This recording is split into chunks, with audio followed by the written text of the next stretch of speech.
maxaa Somali haddaan kuu sheego laba qoys oo the same house iibsaday the same exact price ku iibsaday dana the same rate loogu dhuftay one family ku baabiinay gurigooda 5 to 7 years and the other family ku jiray 30 sano maaha inay ka badan yihiin maaha inay lucky yihiin maaha inay haystaan wax loo yaqaan some sort of secret investment the difference ku dhaxay uu yahay waa sida mortgage-kooda u isticmaalaan dadka badana waxa la baray one thing sida mortgage-kooda loo bixiyo and I truly believe waxaan aaminsanahay waa mortgage-kaada waa the most powerful financial tool oo weliga lahaatay haddii aad fahanto sida uu shaqeeyo wax loo yaqaan strategically laakiin dhibaatada ugu weynta maaha dadka badana saad la socotaan gurigooda waa waxa the largest financial investment ay leeyihiin waaye laakiin qof waqti intuu qaatay fahmay malaha sida uu shaqeeyo except the monthly payment ga bixinaya markaasi intaasoo sano ayay wax ku qaadanaysaa inay college aadaan ama 4 years degree soo qaataan sida income soo gali lahaa laakiin ma fahmayaan systemka waxa sida uu shaqeeyo one of the largest financial debt ay leeyihiin markaasi so waxa jira intaasoo million oo qoys baa jirta simply flow garanaya systemka bangiga uu rabo oo ah 30 sano ayagoo su'aalo aan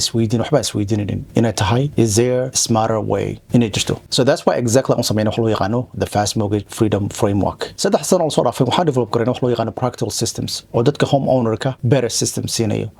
garanaya mortgage-kooda sida uu shaqeeyo iyo framework fahmaya exactly sida mortgage-kooda ku bixin lahaayeen 5 to 7 years dadka homeowner-ka waxay ku xiran tahay qofkaasi income-kiisa cash flow-ga soo galo ama long term loan loogu dhuftay iyo commitment-gaasi inay ka go'an tahay qofkaasi waxaan sameeynaa realistic plan oo mortgage-kooda ku baabiin karaan 5 sano ogo this is not a guarantee maha like a framework just like everything else in life haddii framework aad isticmaal sida loogu talagalay mortgage-kooda wax ku baabiinaysaa within 5 to 7 years with confidence so in this training live webinar-kan qaban doono waxaa ku baran doontaa exactly waxa loo yaqaano the DNA of mortgage waxaa fahmi doontaa mortgage-ka dhan soo shaqeeyo from A to Z soo shaqeeyo waxaa fahmi doontaa wax loo yaqaano the 5 to 7 years difference